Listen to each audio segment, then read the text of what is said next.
Spoiler alert!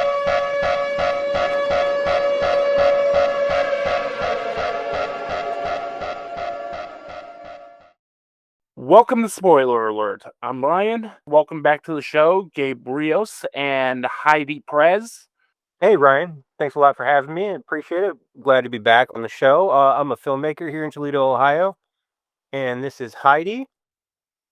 Hello. Um, I'm Heidi. And I'm an actress and also writer and lyric director in the Toledo area. Right on. And we were going to have Chris Kohlenberg on today, but as you probably know, yesterday, June 6th, there was a mass shooting that took place at the Old West End Festival, and Christopher Yeah, Kohlenberg just happened to be right in the path of the bullets to the point that a food truck vendor had to push him and his significant other back. And I was like, dude, like, if need be, like, just take the time you need, like, we'll do something else. I did. Yeah, I did hear that. He's friends with a good friend of mine who said that he was pretty shaken up. Yeah. And the sad thing was, I was like, what's the next big horror movie I can recommend him? I was like, hey, do you want to do scary movie? He's like, hell no. I'm like, okay, that is beyond fine. Like, we can do something else. So, Yeah, I don't know what's coming out, but like in terms of horror, I think. Evil Dead Burn, I know Oh, at right, least Eagles Head Burn. once. Yeah, Yeah. right. Yeah, yeah. And Um. I kind of want to do Teenage Sex and Death at Camp Miasma, the new Oh James yeah, Schoenbrunn. yeah. That was good. Yeah. All right. So anyway, we're going to talk about Obsession. And when we last left off, spoiler alert, my stinger was I was not going to discuss the Mandalorian and Grogu because fuck toxic fandom. But I have to talk about the Mandalorian and Grogu for one particular reason. Obsession dethroned it 4 days after its theatrical release, and then Backrooms not only dethroned Obsession, but is not only A24's biggest hit by a country mile with $80 million at the box office, there are two original independent horror movies in the top two spots right now.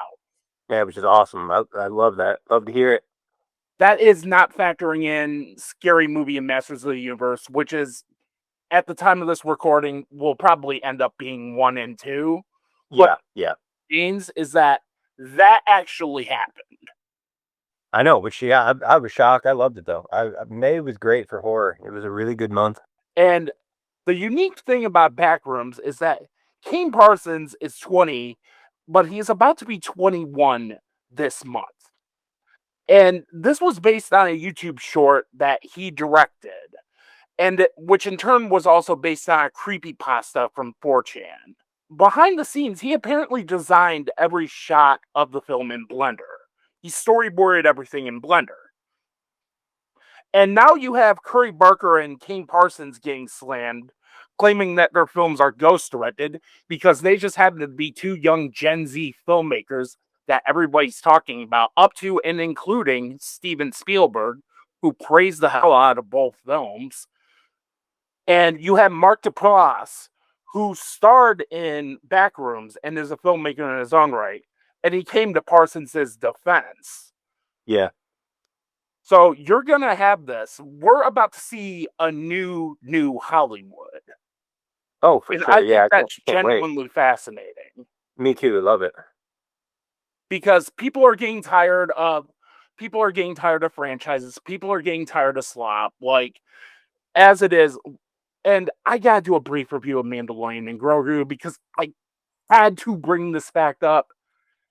It's the second worst Star Wars movie behind The Rise of Skywalker.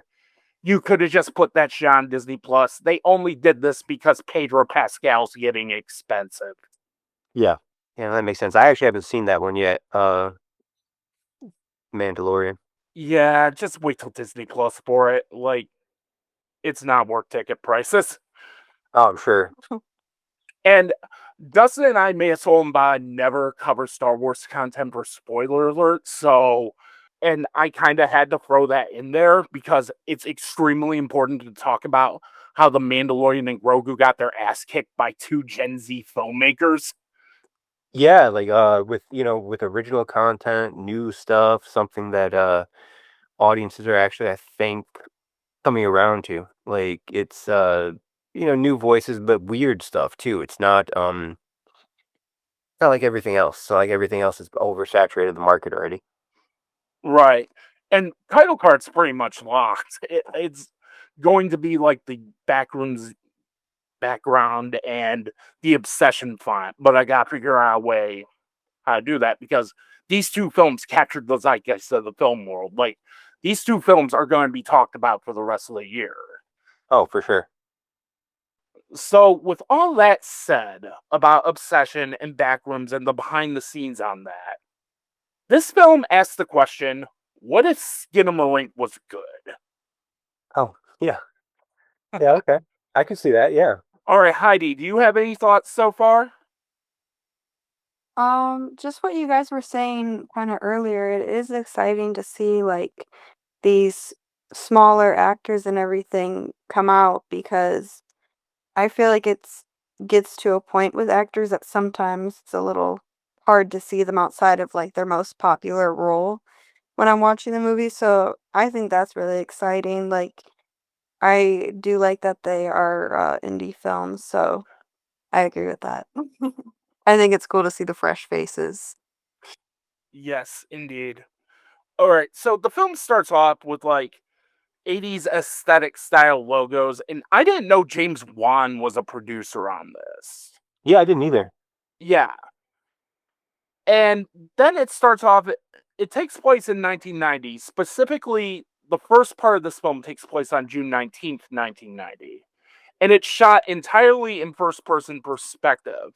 And I really dig the concept of liminal spaces. Like, Yeah, I me will too. find I will find myself going down a rabbit hole on YouTube looking up old videos in Northtown Mall because that's where I frequented it as a kid. Like that was my jam as an area. Like the Dollar Theater, everything, play Yeah, the yeah, yeah. Yeah, I remember the good old Dollar Theater, Northtown Mall for sure. Yeah, I mean it's been so long, but yes, I went there a few times. yeah. That was my jam back in the day. And I will find myself going down the rabbit hole of like abandoned Toledo malls like Northtown Mall, Woodville Mall before they got demolished. And I dig like that empty space. Yeah. And so as I'm setting that up, we're seeing this entirely first person scene shot on a camcorder in a yellow room. And it builds up in the tension and suspense. It puts you right into the mood of this film. As you don't know what's going on, you're just following along with it, seeing what happens. And Kane Parsons has a way of scaring you without resorting to gimmicky jump scares. Because I found myself watching the original Backroom short and I dug the hell out of it. I have not seen the original short. I definitely plan to watch it though. The one thing I should know when I was watching Backrooms, I get motion sickness really bad. I can't play first person video games. Blair Witch makes me get motion sickness. And this, like the intro scene, and there's a couple more scenes that are shot like with the first person POV style. I definitely got a bit of that in the theater. I had to look down a couple of times, and I did okay, but I definitely got a little motion sickness going into this one just because of the shaky cam, the handheld nature of it, and yet I still dug it completely. Yeah. And the scare in that scene is completely earned. Oh yeah, It never feels like gimmicky at all. And then we hard cut to this house demolishing, which introduces us to Dr. Klein, played by Renata Reinsva, who is going to be like one of the bigger names coming on the next couple years. Like, she is one big role away from superstardom. Like, her career is pretty much in the Criterion Collection. yeah, Like, most of our films that have come out have appeared in the Criterion Collection, yeah. with films like Worst Woman in the World or Sentimental Value, the Palme d'Or winner Fjord, which for sure is going to be in the Criterion Collection because Neon doesn't fuck around and they monopolize the Palme d'Or. And what's that Sebastian Stan one she did too? What's That that was called? Fjord, Oh, is that? Oh no. There's another one. There's an older one. a different man. That There you go. I like yeah. that a lot. Yeah, I That was haven't really seen good. that one, but that's on my list. Yeah, I thought that was worth watching. It's good. Like it. Yeah. And we're introducing this character as it's her childhood home getting demolished. And you don't know what's going on with that. And I like that you're introducing this character as we're trying to get to know the situation a little better.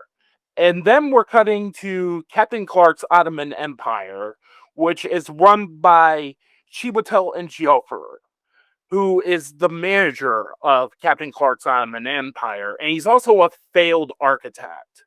And while this is going on, it cuts to them being therapist and client, basically. Yeah. And it's revealed he's going through issues with the divorce. I love how the exposition of this character is revealed between these two characters. They don't just spell it out. No, right. Yeah, I mean the build up with um how they're role playing his divorce essentially and what led the scene that plays up that leads to his divorce. I thought that was great. I thought that was really well done between the two of them. I Client. I think that's a great example of good exposition Yeah, me dialogue too. right there. As the movie progresses, unlike, say, Obsession, where Bear becomes an irredeemable piece of shit, but Yeah. at the beginning Yeah. of the film, you see he Yeah. has friends, you see he has all this. I fell for him so much at the beginning of that because of his cat. I'm a big cat guy. I loved Obsession. I thought it was great. But yeah, totally by the end, I no longer rooted for him even a little. Yeah, yeah, like I said, I lost Butters. Like, I was on his side. I was Yeah, thinking he can pull out of it. And then next thing you know, fuck this guy. Like, totally. Yeah. whereas Clark, on the other hand, Chiwetel Ejiofor, is the type of guy that would write a 40-page Reddit post about why he hates The Last Jedi, specifically talking about Rose Tico and Yeah. Admiral Holdo. Yeah. And then we cut to this Ottoman Empire commercial that's shot in 4:3 on a camcorder. Yep. And the chair breaks during the commercial, which indicates that this is a low quality kind of furniture store. The place you go to when you don't exactly have the most money. You just need to get something to furnish your place on the cheap. Yeah, I honestly really liked that commercial scene. I thought it was pretty funny, especially Yeah. with like the peg leg that got me to laugh a little bit. I felt for him though there too. I'm like, oh, he's already down with his divorce, and then he has this. I don't know. I feel like it added a little bit to his character because it's like it's not just his personal life; it's his also like career life that's kind of falling apart. Yeah. And while all this is going on, he practically lives at the store. Like, he's watching TV, and it's revealed that his psychiatrist has a book. He's watching Santa Claus Conquers the Martians. When you're watching this, you can't help but think, this is a great looking film. Like, this kid has the juice as a filmmaker. Yeah. And it goes back to what Chris and I were talking about, how YouTubers had to, like, make do with what they had. And it's clear with Backrooms, Kane Parsons is making do with what he has. Granted, he has like Chiwetel Ejiofor and Renata Reinsva, but he knows how to use them. This is his first major feature film, and he's already a seasoned pro. Oh, absolutely. Yeah, totally agree with that. Yeah, the look, the feel. I mean, he builds tension through the entirety of it, but there's nothing really there. There's just a lot of tension without showing too much, and that's hard to do. I know that's tough to do to just build this weird, kind of like otherworldly feeling that is still tense and scary and effective at all. That's tough. And even during that role play scene, there's tension in that. Like, there's Yeah. tension throughout yeah. the entire film. Yeah. And then all of a sudden, he sees that yellow room on the TV. Yeah. And he enters the yellow room by placing his hand on the wall. And then he gets sucked into that room. And then we see some Lynchian style shots, like furniture stacked in a pile in the yellow room. Yeah. Or the Cute pole. warped stop sign. Yep. Mm-hmm. And the blood spatter on the wall and the dead bird. And then you had different languages coming from the speakers. This is a guy who's clearly indebted to Stanley Kubrick and David Lynch, but he's making it his own. Oh, absolutely. Yeah, I think yeah, I mean, you can see the influence for sure, no doubt. But it's yeah, it's definitely always his own. It's this weird very different style, but I liked it. I thought that plays really well in the little like the little trap doors, and it gives you like a kind of a claustrophobic feel. And after all this, like, there's this standee and it gets destroyed. And there's the tiny door with the crawl space. And then Clark takes a stool with him to the other room. And then we're hard cutting to this guy who's studying his movements like 10 days after the video we saw on June 29th, 1990. Yeah. And after all that, Clark and Dr. Klein are having a therapy session, and Clark straight up asks if he 5150'd someone. Which, Yes. if you're a fan of Van Halen, 5150 is mental patient, basically. And that is how Eddie Van Halen got the name for Van Halen's 5150. And he tells Dr. Klein about the Backrooms. And I don't have the exact phrasing, but I like the way he described it.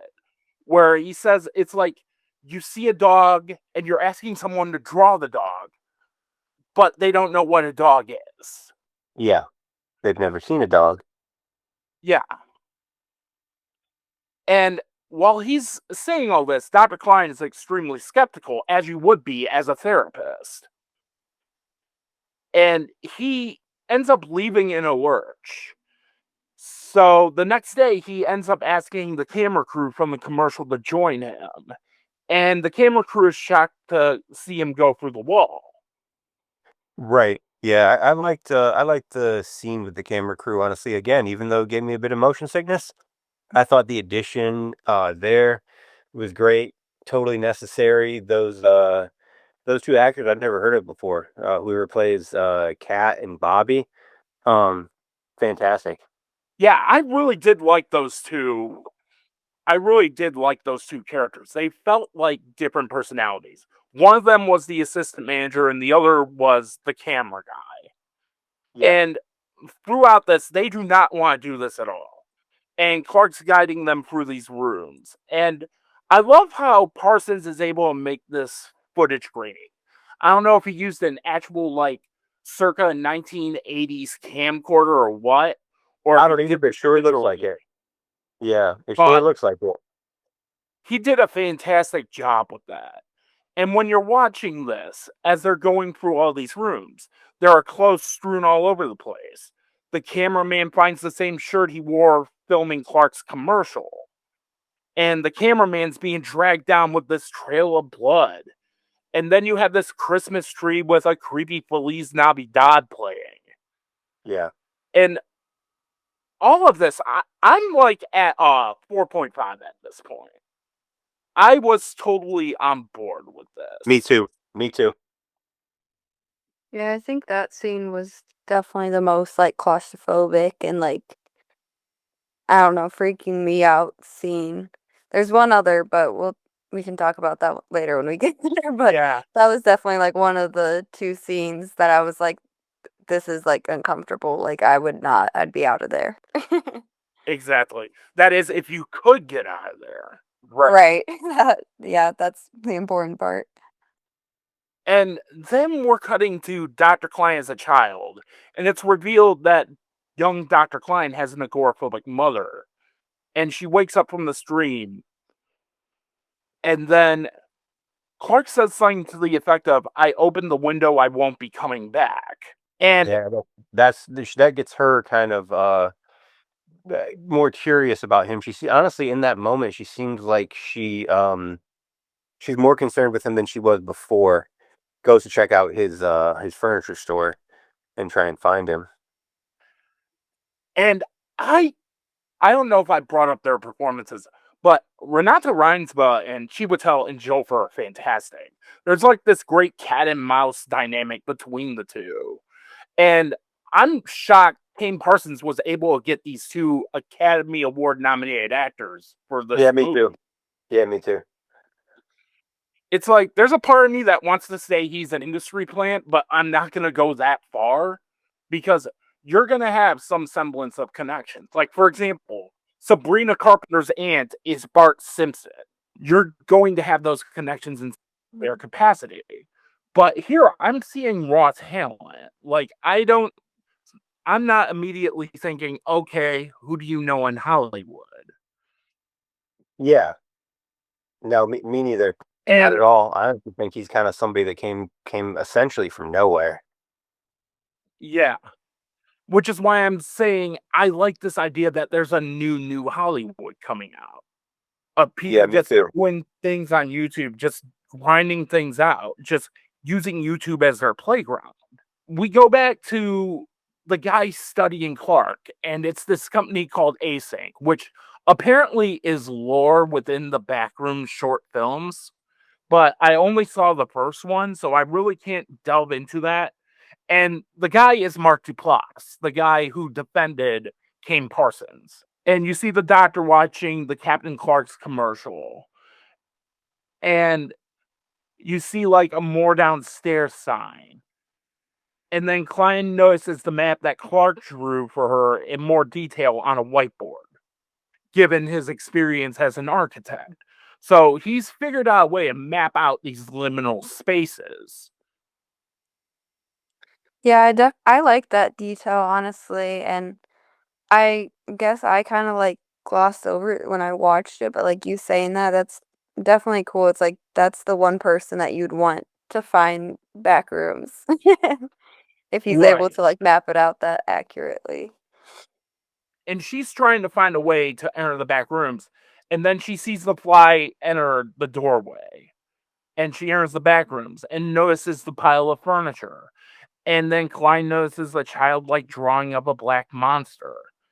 And Klein and Clark meet face to face. And then Clark says something to the effect of, "It's every place that ever was." And then Clark puts Klein in a sleeper hold. Whereas, like I said earlier, like Clark is irredeemable from the jump. Yeah. Like, there's no redeeming him. When No. you see him do that role play at the beginning, like you just see a guy who is like in incel territory. Right. And so by the time he's doing this, honestly, you're kind of like, oh, yeah, that makes sense. He was really just kind of one push away from being this guy who's going to kidnap his therapist. Because he just is that guy. Exactly. And then we cut to young Dr. Klein in a psychotic ward with old timey music playing. And then you get this cool shot of Klein's house going all the way down to nothing. And then she wakes up tied up by Clark, surrounded by people with bizarre facial warpings that resemble people from Clark's past, like the repairman at the beginning of the film, or Barbara in the background. Yeah. And Though they have like they're a weird version of themselves. They have like three eyes. They have or three sets of eyes, three pairs. So um and they look slightly distorted. They look like themselves, just a little off. and here is where we get the obvious allegory for AI. Yeah. And Clark eats the flesh of warped Barbara, which Stuffing. looks like marshmallow what, basically. Yeah. Mhm. This I will And know at this point. I was fully on board. I liked this scene. I thought it worked well. I thought it was still very claustrophobic, intense. At this point in the movie, this is when Heidi started saying that she thought it felt a little more like Charlie and the Chocolate Factory, like a Willy Wonka scene, and I think it kind of lost her. Mhm. I think Heidi and I are going to be on the same page then. Yes. And then you have the head of the assistant manager, the real head of the assistant manager. And this is a great villain reveal. Because, again, with Obsession, you have that doubt that Bear is the villain initially. Yeah. And Backrooms just clues you in immediately that he's the villain. The Yes, way they he do. talks about Barbara. Yeah. And you see Barbara with the deformed face. And Clark cuts up not Barbara's scalp and puts it on Dr. Klein's head. He reenacts the combo from the beginning of the film for real. And Dr. Klein's more forceful in this. And Klein just spells it out loud. You are your fucking brain, you dipshit. Yep. And Clark says he likes it in here. And then you have the Black Pirate Monster reveal, which has all of Clark's features. And it's revealed the monster is a part of his psyche, and Klein is trying to break free. Clark gets attacked by the pirate monster, who looks like Clark. And she's able to exit. The monster chases her. She has to find this way to escape, and she notices a staircase and a huge drop. And there's this tiny door at the end of the stairs. It looks like the MC Escher painting, is the best way to describe it. This is the scene I think Heidi was talking about before. Yeah, this scene also made me like just as uncomfortable as the other one. I have a fear of heights though. It's specifically falling, and so like when it drops down, I'm like, "Oh my gosh, this is making me so anxious." I'm just like, "Get off those stairs. Like what are you doing?" And Same. yeah, that scene really made me uncomfortable. Also, I didn't mention this for the first scene that I said I liked when they're going down into that room with all the clothes, but I liked how it panned up and it looked like a hallway. That was really cool. And I forgot to mention that earlier, but those were my like two favorite scenes that made me uncomfortable. Right on. And she's able to escape, but the store looks different. The store is covered in paper, like she's at her claustrophobic mother's house. And then you have Pirate Monster Clark chasing her. Dr. Klein slams the monster with the handprint. And she escapes, but she's found by people in hazmat suits. And then it's revealed Mary is in async. The doctor's name is Phil, the guy played by Mark Duplass. And Yeah. async makes MRI machines. And Dr. Klein repeats what Clark said. It's like describing a dog who has never seen a dog. And the backrooms are backwards. And then we get the shot of this distorted Mary.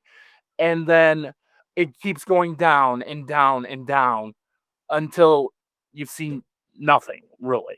Just like that final shot of the distorted Mary. All right. So I'm going to go ahead and let you guys go first. Out of 5, what would you two give this? Personally, I probably give Backrooms a 4. I really liked it. I thought it was fun. I thought it was different. I thought it was really weird, but in a good way. I thought it was tense all the way through. I'd probably give it 4. Oh, sorry. Go ahead. I'm kind of stuck between like a 2 and a 3 because there were the moments that I really did like, but I found myself getting a little lost in it sometimes.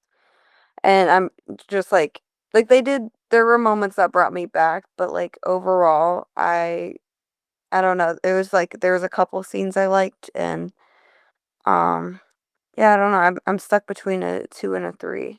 I wouldn't say it was like That's bad by any means, but it's just like I felt like I don't know. After that point that Gabe mentioned with everyone, all the distorted figures, it kind of lost me. okay. So basically, you're going 2.5 then. Yeah, I'd say yeah, 2.5, right in the There middle. you go. Yeah. Me personally, I'm going to go ahead and give this a 3 because the first 2 acts, I was on board with this film immediately. I was like, okay, I like where this is going. I love these characters. I love this back and forth between the two. But when it becomes this is about AI in the third act, it lost me. I like the mystery of it. I like the push and pull of the first 2 acts.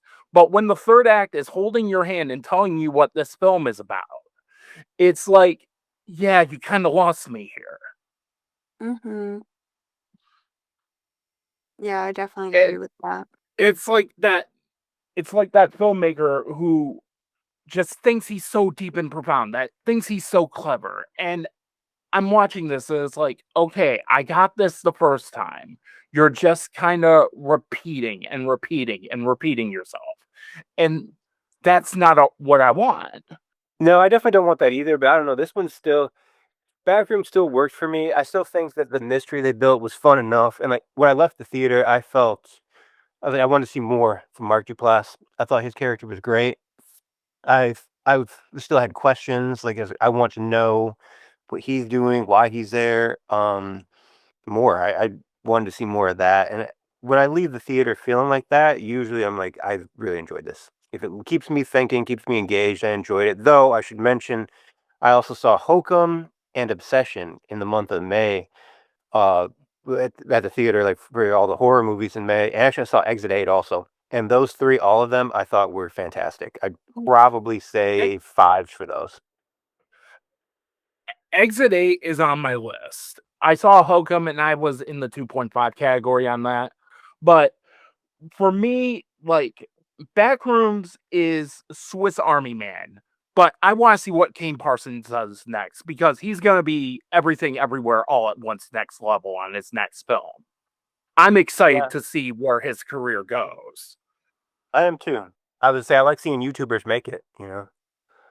That's always a fun thing to see. I've seen some of Curry Barker's earlier stuff before Obsession too. My good friend Mark Klein actually had me watch it, and you could tell that this was made for no budget, and yet here he is. Obsession looked fantastic. Yeah, and I just beat Final Fantasy VII Rebirth. And it's shocking to see Michael Johnston's name as listed as additional voices in the credits.